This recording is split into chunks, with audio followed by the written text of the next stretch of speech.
Hello everyone, welcome back to the channel. आज हम करने वाले हैं chapter number 5, kingdoms, kings and an early republic. So basically इस पूरे चैप्टर में हमें कुछ चीज़ें पढ़नी है, जैसे कि एंशिएंट टाइम का पॉलिटिकल सिस्टम कैसा था और वो कैसा रिफॉर्म होते आया है। वर्ण सिस्टम क्या था, जनपदास और महाजनपदास के बारे में पढ़ेंगे, एक केस स्टडी देखेंगे मगधा के ऊपर, एंड एडमिनिस्ट्रेशन और टैक्सेस कैसे थे वो सब भी पढ़ने वाला है। सो बिना किसी देरी के let's start this chapter. This is a very amazing chapter. Okay, so normally in this century हम क्या देखते हैं कि इलेक्शंस होता है, राइट। इलेक्शन डे होता है तो Shankaran woke up to see his grandparents all ready to go and vote. एक छोटा बच्चा रहता है शंकरन, वो देखता है कि उसके जो पेरेंट है वो वोट करने जाने वाले हैं और रेडी है। They wanted to be the first to reach the polling booth. Polling booth एक ऐसी जगह होती है जहाँ पे वोट डलती है, ठीक है। सो वो बड़े ही ज़्यादा एक्साइटेड थे कि पहले वो पोलिंग बूथ तक पहुँचे। Why Shankaran wanted to know were they so excited, कि वो एक्साइटेड क्यों थे। Somewhat impatiently his grandfather explain, we can choose our own rulers today. So impatiently का मतलब होता है पेशेंस ना रखते हुए उसके जो ग्रैंडफादर रहते हैं वो कहते हैं कि अरे हम अपना रूलर चूज़ कर सकते हैं। सो आज के टाइम पे तो हम अपना रूलर चूज़ कर सकते हैं, तो क्या पहले टाइम पे भी ऐसे ही होता था, हमें अपना रूलर्स चूज़ करने की ऐसी फ्रीडम थी? जी बिल्कुल नहीं, पहले टाइम पे ऐसा नहीं था। क्या था पहला सिस्टम, तो अभी पढ़ते हैं। How some men became ruler, कैसे कुछ लोग रूलर बनते थे। चूजिंग लीडर्स और rulers by voting is something that has become common during the last 50 years or so. Last 50 years में जो वोट करके रूलर्स को चुनना ये बहुत कॉमन हो चुका है, right. How did men become rulers in the past, past में लोग कैसे रूलर बनते थे। Some of the rajas we read about in chapter 4 were probably chosen by the jana, the people. और जो हम राजा तो हमने पढ़ा चैप्टर 4 में, वो प्रोबेबली, प्रोबेबली मतलब एक अंदाज़न से हम कह सकते हैं कि वो जन लोगों के द्वारा चुने गए हैं। बट अराउंड 3000 ईयर्स अगो, लेकिन 30,000 साल पहले, करीबन 1000 BCE के करीब या 1500 BCE के करीब, we find some changes taking place in the ways in which rajas were chosen. कुछ चेंजेस थे, कुछ बदलाव हुए जैसे राजा चुने जाते थे। Some men now became recognised as rajas by performing very big sacrifices. और कुछ बंदे या कुछ इंसानों को राजा बना देते थे कुछ सेक्रीफाइस, कुछ यज्ञ या फिर कुछ सेक्रीफाइजल तरीक़ों से, ठीक है। जैसे कि द अश्वमेध और horse sacrifice was one such ritual. एक रिचुअल था अश्वमेध, अश्वमेध यज्ञ ऐसे बोला भी जाता है। ये एक रिचुअल था जिसके थ्रू एक पर्सन किंग बनता था। क्या होता था पर्टिकुलरली इस रिचुअल में, A horse was let loose to wander freely and it was guarded by राजा's man। एक हॉर्स को फ्रीली छोड़ दिया जाता था और उसके साथ में राजा के गार्ड्स भी रहते थे। Okay, if the horse wandered मतलब घूमता था into the kingdom of other rajas, किसी और राजा के किंगडम में, एंड दे स्टॉप्ड इट, और उन्हें अगर उस घोड़े को उन्होंने रोक दिया, दे हैड टू फाइट, उन्हें क्या करना पड़ता था, उस राजा से फाइट करनी पड़ती थी। If they allowed the horse to pass, it meant that they accepted that the raja who wanted to perform the sacrifice was stronger than them. And अगर उन्होंने वो फ्रीली जाने दिया, उस घोड़े को नहीं रोका, इट मीन्स जो राजा है, जिसका वो घोड़ा है, जिसने अश्वमेध यज्ञ कराया है, इट मीन्स वो उस राजा के सॉवरेनिटी को एक्सेप्ट कर रहे हैं एंड वो क्लेम करते हैं कि ये राजा हमसे ज़्यादा स्ट्रॉन्गर है। तो ऐसे एक सिस्टम चलता था एंशिएंट टाइम में। Okay, these rajas were then invited to sacrifice which was performed by specially trained priest who were rewarded with gifts. The Raja who organized the sacrifice was recognized as being very powerful and all those who came brought gifts for him. अब राजा sacrifice कराता था, perform कराता था special train priest से, जो और वहाँ पे वो बाकी राजा भी आते थे जिनके टेरिटरी में वो हॉर्स वंडर किया है। सो ऐसे एक सिस्टम होता था और इस सेक्रीफाइस के थ्रू जो राजा अभी बनेगा उसको बड़ा पावरफुल ऐसे देखा जाता था और उसके लिए गिफ्ट्स लाए जाते थे। तो एक सिस्टम था ऐसा। The raja was a central figure in these rituals. राजा एक सेंट्रल फिगर था ऐसे रिचुअल्स में। He often had a special seat, उसकी एक स्पेशल सीट होती थी या थ्रोन, सिंहासन होता था, और अ टाइगर स्किन या फिर टाइगर की स्किन को ऐसे रख देते, उसके ऊपर राजा बैठता था। ये ज़्यादातर कबीलों में देखने को मिलता है। His charioteer who was his companion. Charioteer का मतलब होता है जो रथ को चलाता है। जैसे महाभारत में श्री कृष्ण किसके चैरियोटर थे? अर्जुन के चैरियोटर थे, right. Who was his companion? The battlefield and witnessed his exploits, chanted tales of his glory.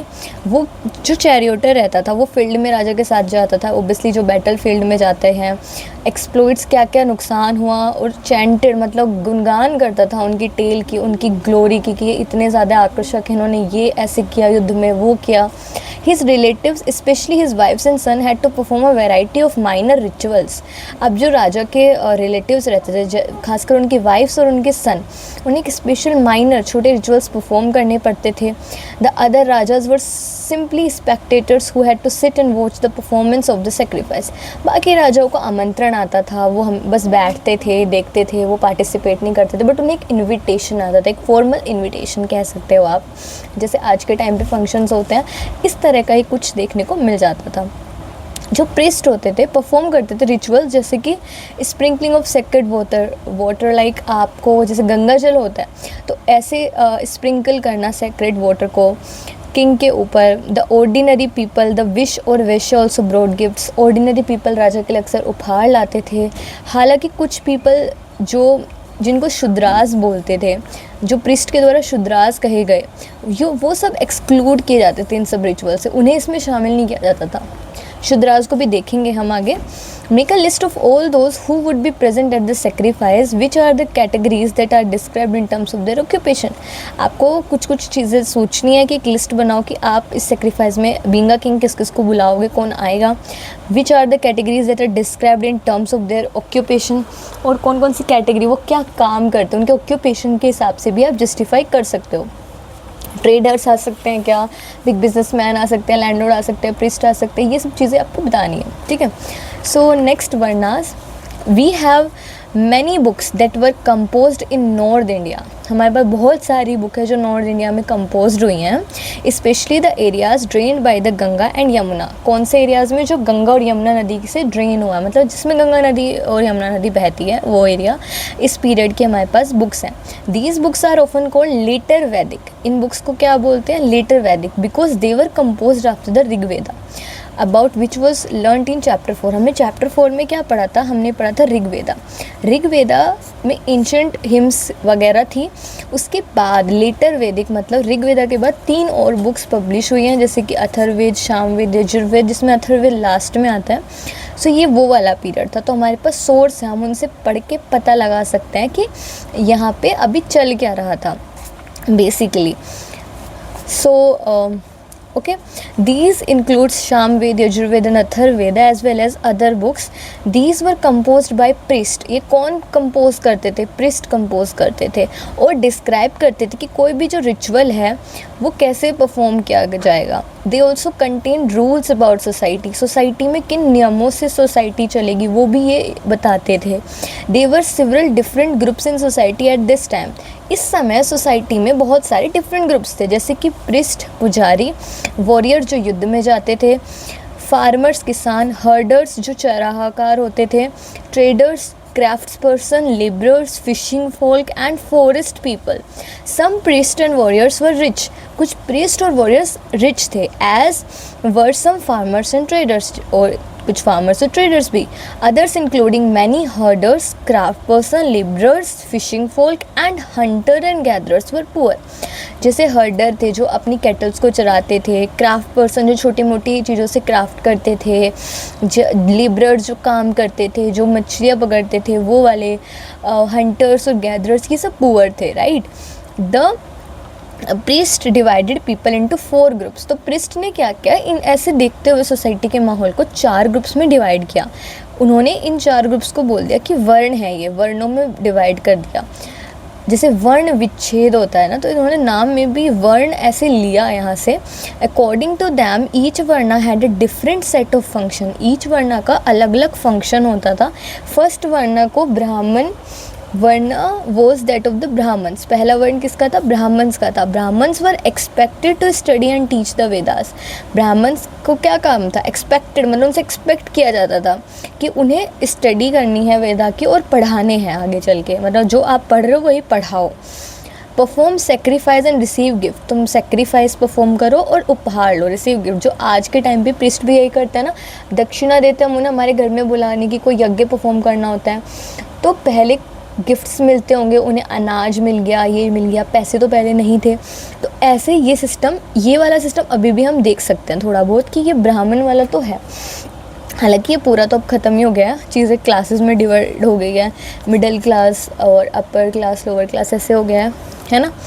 So history की एक बहुत ख़ास बात ये होती है कि हिस्ट्री शेप लेती है, हिस्ट्री तुरंत नहीं बदलेगी, it modifies, right. Yes, so expected to study and teach the Vedas, perform sacrifice and receive gift. In the second phase were the rulers. Second phase में कौन थे? Rulers थे, also known as क्षत्रियास, उन्हें क्षत्रियास बोलते थे। They were expected to fight battles and protect people. उनसे expect किया जाता था कि वो युद्ध लड़ेंगे और लोगों की, अपनी जो जनसंख्या उनकी रक्षा करेंगे, प्रोटेक्शन देंगे उन्हें। Third were the vish or the vaishyas. Third कौन थे? विश, जिन्हें वैश्यास भी बोलते हैं। They were expected to be farmers, इनसे एक्सपेक्ट किया जाता है कि फार्मर्स होंगे या हर्डर्स होंगे या ट्रेडर्स होंगे। Both kshatriyas and vaishyas could perform sacrifices, लेकिन क्षत्रियास वैश्यास ये सेक्रीफाइस को परफॉर्म कर सकते हैं, ये ब्राह्मण्स के अनुसार ऐसा था। अब लेकिन होता क्या है कि last were the Shudras, last में इन्होंने एक कैटेगरी बनाई जिसको शूद्रास बोला। Who had to serve the other 3 groups and could not perform any ritual, जिसका काम था कि इन अदर 3 ग्रुप को सर्व करना और रिचुअल्स परफॉर्म नहीं कर सकते ये। Often women's were also grouped with the Shudras, हालांकि वुमेंस को भी शूद्रास की कैटेगरी में रखा गया कि वो भी ये यज्ञ परफॉर्म नहीं कर सकती। Both women and Shudras were not allowed to study the Vedas, इनको अलाउड नहीं किया गया कि वेदास को पढ़ सकते हैं। The priest also said that these groups were decided on the basis of birth, birth के बेसिस पे इन्हें डिसाइड किया गया। For example, if one's father and mother were Brahmin, one would automatically become Brahmin and so on. ठीक है, ऐसा इन्होंने बोला कि ब्राह्मण का बेटा ब्राह्मण, क्षत्रिय का बेटा क्षत्रिय, वैश्य का बेटा वैश्य, ऐसे बोला। Later they classified some people as untouchable, shudras तक तो चलो ठीक था, कि ठीक भी नहीं था, मतलब एक तरह से बोल सकते हो आप कि हाँ शूद्रास तक ये था, थोड़ा सोसाइटी में इतने रिस्ट्रिक्शंस नहीं थे उनको लेकर। बट इन्होंने एक और चीज़ बनाई जिसको अनटचेबल बोला, अछूत बेसिकली हिंदी में अगर मैं ट्रांसलेट करूँ तो।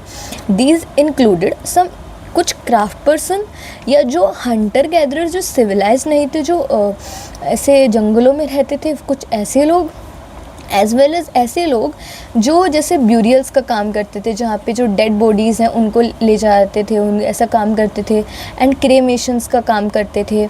ऐसे ऐसे जो लोग रहते थे उन्हें कैटेगरी में बांट दिया गया। प्रीस्ट ने कहा कि इन लोगों से कॉन्टैक्ट रखना पोल्यूटिंग है, बहुत ज़्यादा दूषित बात मानी जाएगी। ठीक है, सॉरी थोड़ा लाइट का issue, but I think it's visible, I guess so. So उन्होंने बोला कि ऐसे लोगों से बात करना ना काफ़ी ज़्यादा आपके लिए बहुत ख़राब है, ऐसे बोला उन्होंने।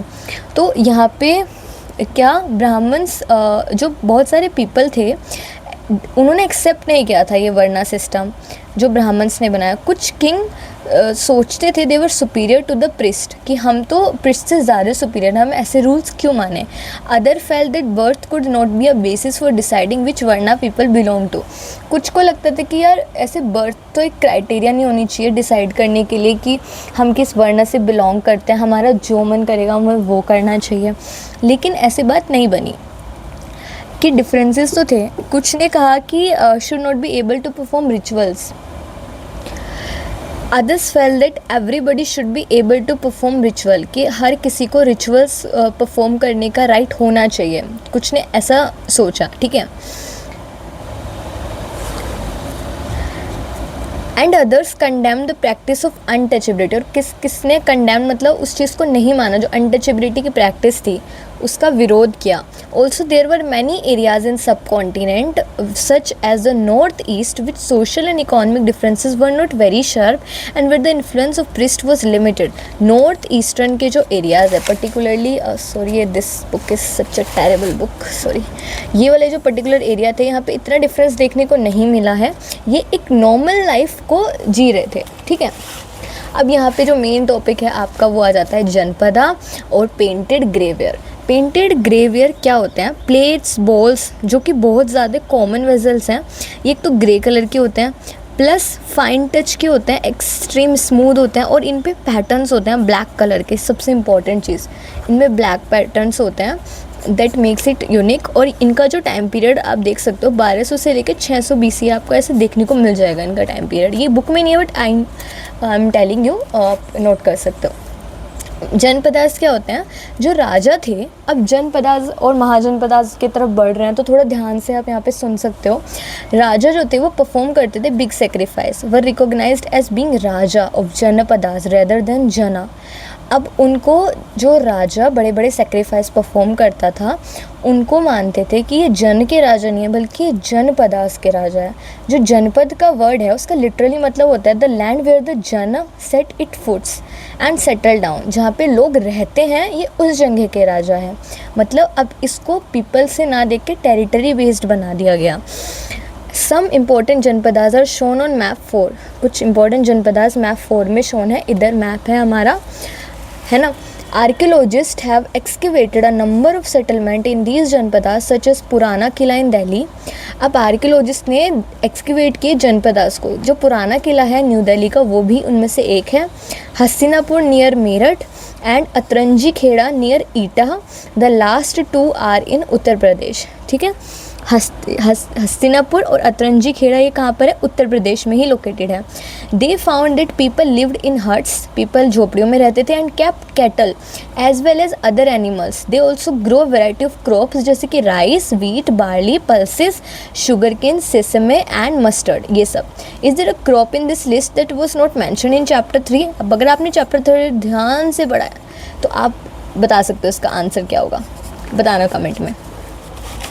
Okay, they made earthen pots. वो क्या बनाते थे? मिट्टी के बर्तन बनाते थे। Some of these were grey in colour, कुछ ग्रे कलर के थे, कुछ रेड कलर के थे। Other special type of pots found हुए इस साइड में, जैसे कि पेंटेड ग्रेवेयर। ये इंपॉर्टेंट है।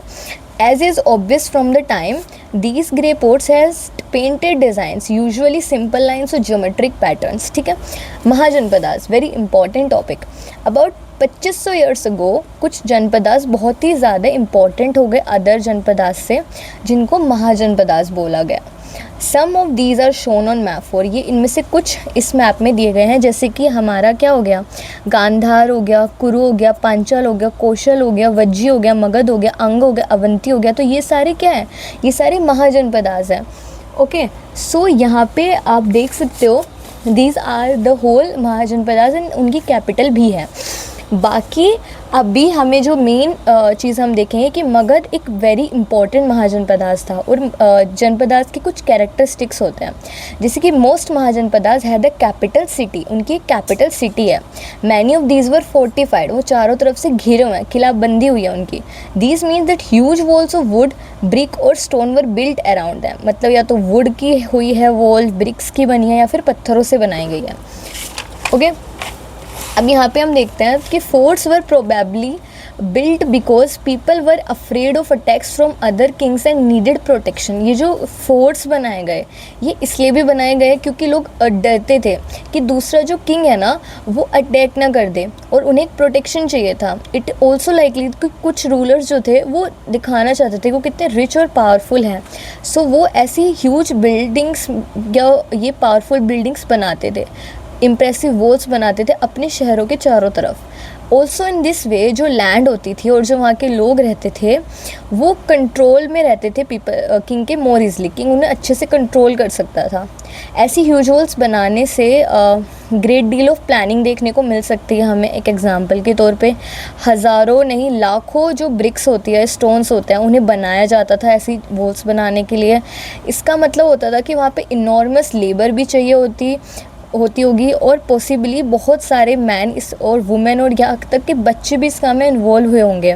एंड रिसोर्सेज जो थे हैड टू फाउंड, उन्होंने इन सब चीज़ों को बनाने के लिए रिसोर्स भी चाहिए होंगे। अब जैसे एक बहुत ही प्यारा सा एग्जांपल है फोर्टिफिकेशन वॉल कौसाम्बी। ये कौसाम्बी जंग है जो कि इलाहाबाद में उत्तर प्रदेश में ही आती है, उसमें ये वॉल मिली है ना। ये जो वॉल है प्रोबेबली 2500 साल पहले की ही है। तो ये फोर्टिफिकेशन हम देख सकते हैं कितना ज़्यादा मेहनत से बना होगा जब बनाया गया होगा। अभी हम आगे बढ़ते हैं चैप्टर की तरफ। तो the new rajas now began maintaining armies. अब पहले ऐसा कुछ नहीं देखने को मिला हमें, बट यहाँ पे आते आते राजा जो थे वो आर्मीज़ रखने लगे। Soldiers were paid regular salaries, जो सोल्जर्स थे उन्हें रेगुलर सैलरीज मिलने लगी। And maintained by the king throughout the year. राजा अब सिपाही रखने लगे। कुछ payments were probably made using punch marked coins. कुछ पेमेंट पंचमार्क कॉइन से की जाने लगी। Very important. पंचमार्क मतलब क्या होता था, एक जो आप कोई भी मेटल ले सकते हो, मेटल में आपको कोई भी सील को पंच करते थे हम, तो उससे पंचमार्क कॉइन्स बनते थे। इसके का नाम भी पंचमार्क कॉइन्स हिस्टोरियंस ने रख दिया। पहले तो हमें लिख के मिला नहीं था कि ये पंचमार्क कॉइन्स हैं, बट हिस्टोरियंस एनालाइज करते हैं चीज़ों को आर्कियोलॉजिस्ट की हेल्प से। आर्कियोलॉजिस्ट ढूंढते हैं पास्ट को और उससे फिर बाद में नेमिंग करते हैं। समझ आ रहा होगा आई थिंक आपको। अब हम आगे बढ़ सकते हैं। You will read more about these coins in chapter 8। हालांकि चैप्टर 8 में आगे पढ़ना ही है। List 2 ways in which the rajas of the mahajanapadas were different from those mentioned in the Rigveda. आपको ये बताना है कि ऋग्वेदा के राजा से यहाँ के राजा अलग क्यों थे। तो 2 तो यहीं पे मिल गए आपको। एक तो आर्मीज़ मेंटेन कर रहे हैं वो, और एक फोर्टिफिकेशन कर रहे हैं। तो 2 पॉइंट्स तो ऐसे ही मिल गए हमें। टैक्सेस, अब टैक्सेस वाली जो चीज़ें थी वो यहाँ पे आई। ये हम चीज़ें पढ़ रहे हैं आपकी ऑलमोस्ट ऋग्वेदा, पोस्ट ऋग्वेदा की चीज़ें पढ़ रहे हैं हम कि कैसे सोसाइटी इवॉल्व हो रही थी। As the rulers of the mahajanapadas were building huge forts और मेंटेनिंग बिग आर्मीज़। तो उन्हें इन सब चीज़ों को करने के लिए रिसोर्स चाहिए होंगे। They needed officials to collect these. अब उन्हें ऑफिशियल्स भी चाहिए होंगे जो इन रिसोर्स को कलेक्ट करें। So instead of depending on occasional gifts brought by people, लोगों के द्वारा गिफ्ट लाने के ही अलावा, मतलब कि गिफ्टों से अलग कुछ, as in case of raja of the janapadas they started collecting regular taxes. कि हम जनपदास के राजा हैं, हमारा पूरा हक बनता है कि हम टैक्सेस कलेक्ट करें। तो ये उनकी एक अफर्मेटिव थी, अफर्मेशन वाली अप्रोच थी लोगों से कि we are the raja of the janapadas and they started to collect regular taxes. अब टैक्सेस कैसे कलेक्ट होता था, किस चीज़ से मिलते थे, ये देखो। Taxes on crops were the most important. फसलों पे सबसे ज़्यादा टैक्सेस वो लेते थे, बहुत इंपॉर्टेंट था ये। This was because most peoples were farmers, क्योंकि वहाँ के लोग ही ज़्यादातर खेती करते थे, वो कुछ दे सकते थे तो बदले में था फॉरेस्ट प्रोडक्ट्स, ठीक है। हालांकि यूजुअली बहुत आमतौर पे the tax was fixed at 1/6। अगर आपके 6 बोरा गेहूँ आए तो 1 बोरा जाएगा राजा को। क्लियर। वट वॉज प्रोड्यूस्ड कि 1/6 आपका जो प्रोड्यूस हुआ है वो जाना है किंग को। दिस वॉज नोन एज भागा और अ शेयर। भाग और शेयर इसको बोलते हैं, इसी चीज़ को बोलते थे पहले। There were taxes on a craft person as well.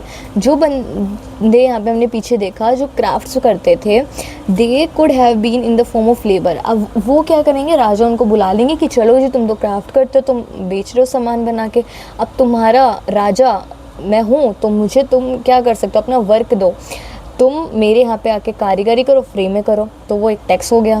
For example a weaver और smith may have had to work for a day even month for the king. राजा के लिए काम करना पड़ता था। क्यों भाई? क्योंकि वो राजा है। बताओ कैसे ज़बरदस्ती। Herders were also expected to pay taxes in the form of animals and animal produce. जो हर्डर्स थे, जो चराते थे भेड़ बकरियों को अपने, उन्हें टैक्स देना पड़ता था, वो अपने एनिमल्स देने पड़ते थे उनको। बताओ ऐसे होता था। There were also taxes on goods that were bought and sold through trade. Taxes होते थे गुड्स पर भी जो बेचे जाते थे या ट्रेड किया जाता था। और hunter and gatherers also had to provide forest produce to raja. Hunter और गैदरर्स को भी जो फॉरेस्ट प्रोड्यूस हैं, उनके जो जंगलों में जो भी चीज़ें वो खा रहे हैं या जंगलों में रह रहे हैं, उस चीज़ का भी उन्हें टैक्स देना पड़ता था। What do you think would have been provided by hunter and gatherers? Hunter and gatherers क्या ही दे सकते हैं? मे बी वो फॉरेस्ट की कोई कीमती चीज़ दे सकते हैं। फॉरेस्ट में रहते तो शहद ला के दे देते होंगे, ऐसे होता होगा। आगे बढ़ते हैं। Changes in agriculture. एग्रीकल्चर में कैसे चेंजेस आए? There were 2 major changes in agriculture around this time. One was the growing use of iron plowshare. अब मिट्टी को फर्टाइल बनाने के लिए क्या आया? लोहे के हल आने लगे, plowshares आए। This meant that heavy clay soil could be turned over better than with a wooden plowshare. लकड़ी के plowshare से इतना अच्छे से soil turn नहीं हो पाता था। soil को उपजाऊ बनाने के लिए उसे turn out करना पड़ता है, so that more grain could be produced. अब अच्छे से soil tilt होगा तो अच्छे से उसमें ज़्यादा उपजाऊ फसल आएंगे, है ना।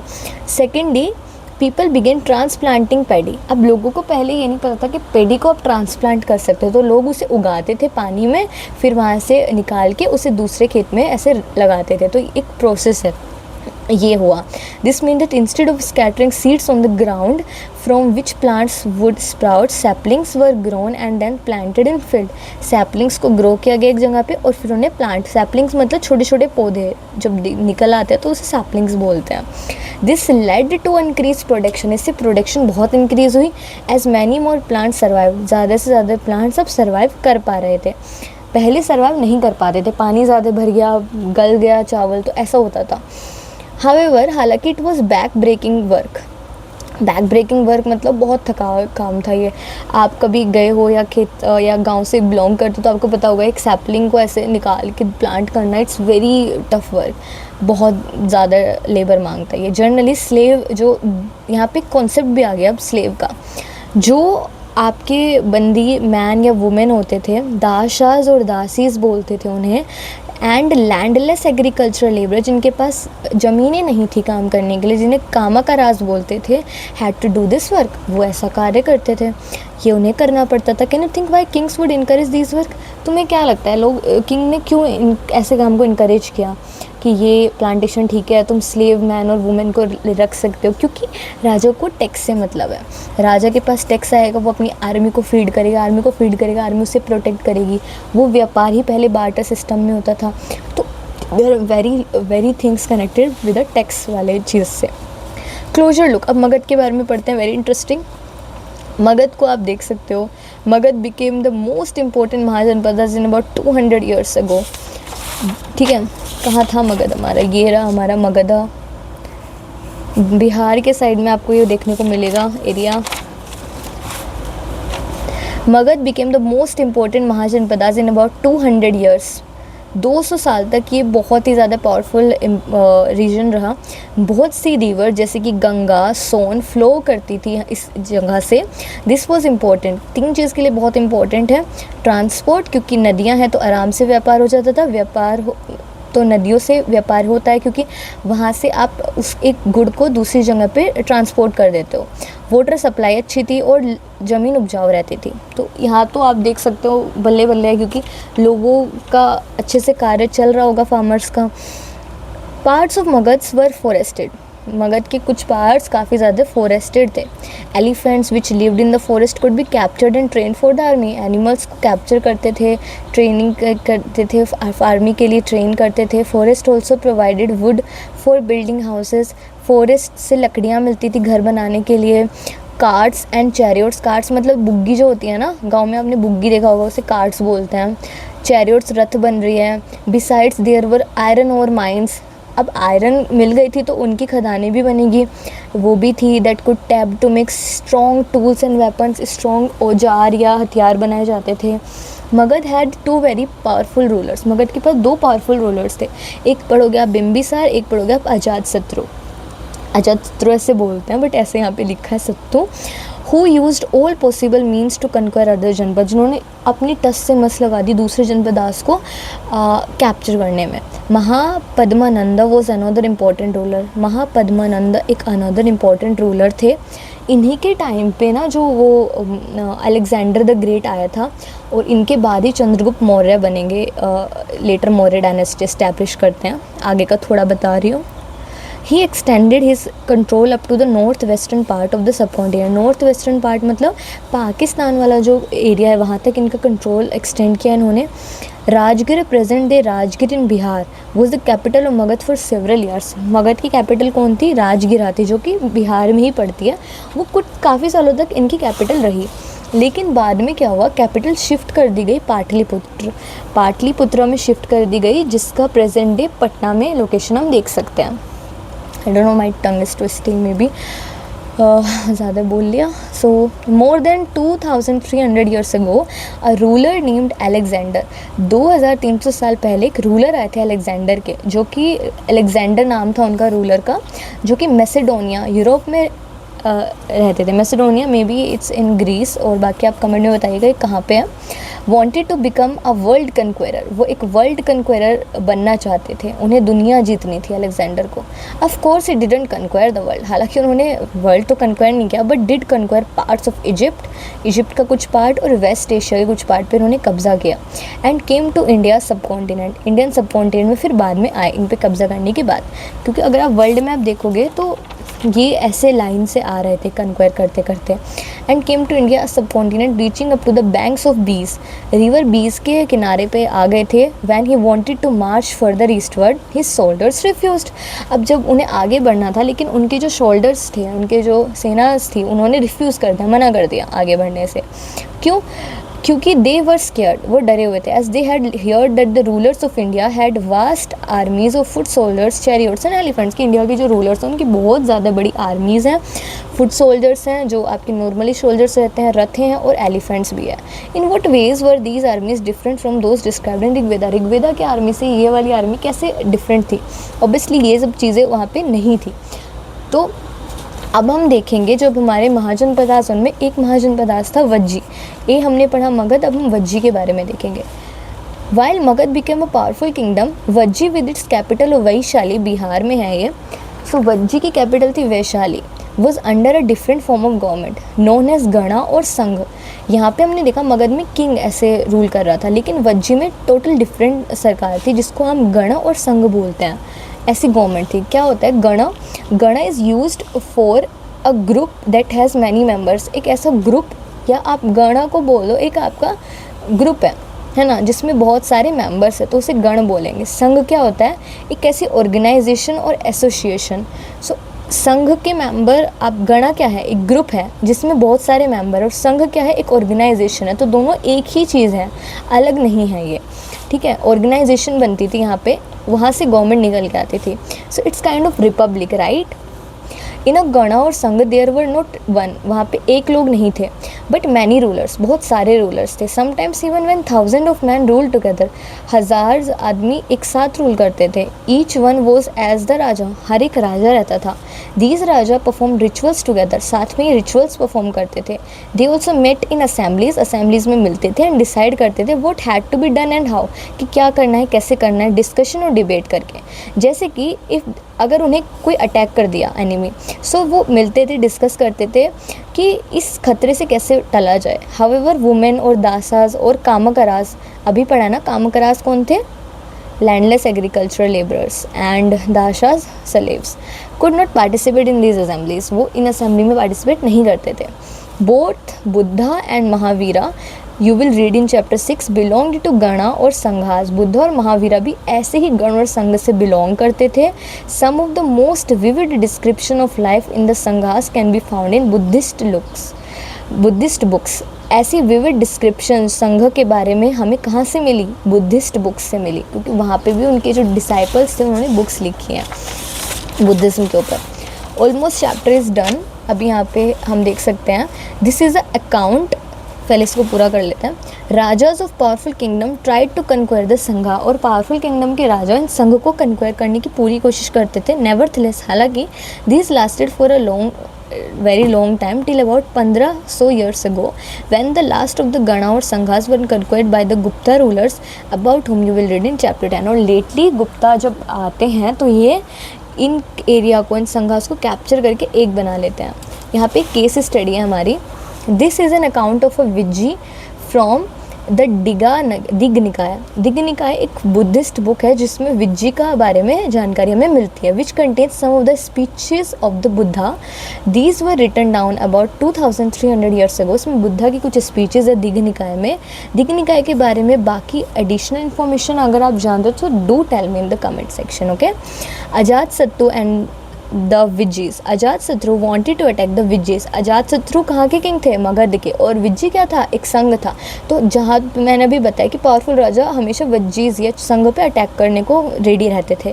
सो ये चाहते थे विज्जी पे अटैक करने के लिए। उन्होंने अपने मिनिस्टर को भेजा जिसका नाम था Vassakara to the Buddha to get his advice on the matter, कि बुद्धा के पास ही भेज दिया। अब देखो कितना इनको कोई संघ पे अटैक करना है विज्जी के, बुद्धा दूसरे संघ से बिलोंग करते, तो एडवाइजरी के लिए बुद्धा के पास गए कि हमें एडवाइस दो हो इस मैटर में। बुद्धा क्योंकि बहुत ज़्यादा वेल एजुकेशनल पर्सन थे, उन्होंने इनलाइटमेंट प्राप्त किया था, तो उनको बहुत मानते थे, अभी भी उनको बहुत मानते हैं लोग।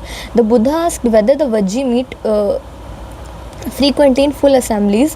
When he heard that they did, he replied that the Vajji would continue to prosper as long they held full and frequent public assemblies. They met and acted together. They followed established rulers. They respected, supported, and listened to elders. Vajji women were not held by force or captured. Chaityas, local shrines, were maintained in both towns and villages. Wise saints who followed different beliefs were respected and allowed to enter and leave the country freely. तो उन्होंने ये सब चीज़ें analyse की कि वहाँ पे क्या होती है, फुल पब्लिक असेंबली है, दे मीट और एक्ट टुगेदर, एक्ट करते हैं, तुम हमला करोगे तो ये हो सकता है। दे फॉलोड इस्टेब्लिश रूल है उनके, रेस्पेक्ट करते हैं और बड़ों की सुनते हैं। वज्जी वुमेंस को फोर्सली आप कैप्चर नहीं कर सकते। चैत्याज, लोकल श्राइन्स बनी हुई है विलेज टू विलेज। वाइस सेंट जो फॉलो करते हैं, बिलीफ को रेस्पेक्ट करते हैं, उन्हें अलाउंस मिलती है to leave the country freely, मतलब आप इस कंट्री को छोड़ के जा सकते हो, मतलब कंट्री इस सेंस की संग को छोड़ के जा सकते हैं। तो ऐसी ऐसी चीज़ें बुद्धा ने बताई। एल्सवेयर, अब इसी टाइम पे दूसरी जगह क्या हो रहा था, ये एक कनेक्टिविटी आपको देता है। Find Greece and Athens in your atlas. Greece और एथेंस में क्या हो रहा था, 25,000 साल पहले जब यहाँ 2500 साल पहले सॉरी जब यहाँ पे महाजनपदास और जनपदास की सीन चल रही थी, तो वहाँ पे क्या एथेंस में क्या हो रहा था, setup a form of government जिसको डेमोक्रेसी कहा गया। देखो वहाँ पे ये कितने साल पहले आ गई थी, तो वहाँ पे डेमोक्रेसी आ गई थी जो लास्टेड रही 200 साल तक। ऐसे नहीं लग रहा कि सेम बात हो रही है कि मगध का रूल भी 200 साल तक एग्जिस्ट किया। वर्ल्ड लेवल पे ऐसी चीज़ें चल रही थी। By the way, all free man over the age of 30 were recognise as full citizen. हर 30 साल से ज़्यादा उम्र वाले को या 30 उम्र को एक फुल सिटीजन का अथॉरिटी मिलती थी। There were an assembly that met at least 40 times a years to decide on important matters. एक असेंबली बनाई उन्होंने जो 40 बार मेट एटलीस्ट 40 बार तो मिलती थी कुछ डिसाइड करने के लिए इंपॉर्टेंट मैटर्स पे। All citizens could attend these meetings. सब सिटीजन्स को हक था ऐसे मीटिंग्स को अटेंड करने के लिए। Appointments for many positions were made through lottery. और अगर कोई पोजीशन पे उन्हें अपॉइंटमेंट चाहिए, मान लो कहीं कुछ एक पोजीशन है किसी मैटर को हैंडल करने के लिए, जस्टिस को हैंडल करने के लिए, तो लॉटरीज का सिस्टम वो यूज़ करते थे। All those who wanted to chosen gave in their name. सब अपने नाम दे देते थे जिन्हें चूज़ होना था। And then some were selected through lottery. उनमें से कुछ लॉटरी से सेलेक्ट होते थे। कितना अमेजिंग था, right.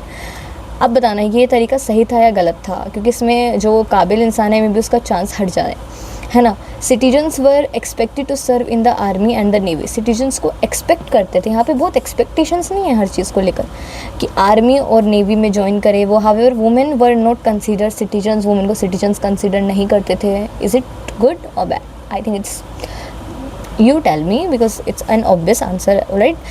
Also, many foreigners who lived and worked in Athens as merchants and craftspersons did not have right as citizens. जो बाहर के लोग हैं, foreigners हैं, उनको भी citizens का right नहीं देते थे। ये तो आज की थोड़ी थोड़ी चीज़ें लग रही हैं कि सिटीजनशिप नहीं है आपके पास, no no no we can't include you, है ना। Besides there were several thousand slaves in Athens.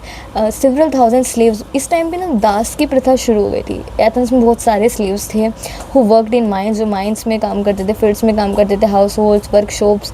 The too were not treated as citizen. उसको भी सिटीजन्स नहीं बोलते थे, बोलते थे, सोचते थे इनमें इतनी काबिलियत है ही नहीं, राइट। इमेजिन करो you are peeping through a crack in the wall. Peeping का मतलब होता है झांकना, किसी वॉल से आप झांक रहे हो। Of the assembly of Vaishali, Vaishali के असेंबली में आप ऐसे देख रहे हो। Where a meeting is in the progress to discuss ways to deal with the attack by the king of Magadh. कि एक मीटिंग हो रही है कि मगध के किंग अटैक करने वालों से कैसे डील करेंगे। Describe what you might here, कि तुम क्या सुन सकते हो, तुम डिस्क्राइब करो। अगर आप यहाँ तक पहुँचे हो इतने एंड तक, तो आप डिस्क्राइब कर देना कमेंट सेक्शन में। देखते हैं कितना IQ आप लोगों में है। ChatGPT की हेल्प नहीं लेनी है। बाकी अगर आपको ये चैप्टर इन्फॉर्मेटिव लगा हो तो please like the video, subscribe the channel, also you can share this channel because it's in an ongoing process which will take time maybe. So yes, मिलते हैं अगले चैप्टर में, तब तक के लिए बाय बाय, टेक केयर।